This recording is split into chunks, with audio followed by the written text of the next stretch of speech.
मी खोटं नाही बोलणार बाबांनो. मला काय मिळवायचं खोटं बोलून?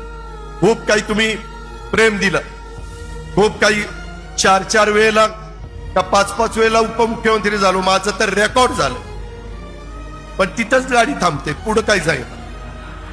मला मनापासून वाटतं की मी राज्याचा प्रमुख व्हावं. माझ्या मनामध्ये काही गोष्टी आहेत त्या राबवायचं म्हटलं तर प्रमुख पद लागतं. कधी असं वाटतं तुम्हाला? असं सांगता येणार नाही ना. लोकांचं आहे प्रेम, पण आता पुढचं काय सांगता येतं. वाटतं सर्वांना की दादानीच व्हावं. वाटतं की दादा मुख्यमंत्री व्हावे तर शेवटच. आता माझं 86 आहे ना, त्याच्यामुळे वाटतं मला माझ्या लेखातच मुलांनी मुख्यमंत्री व्हावं. आता इच्छा पूर्ण होणार आहे. कुणाच ठाऊक की सांगता नाही. तसं लोक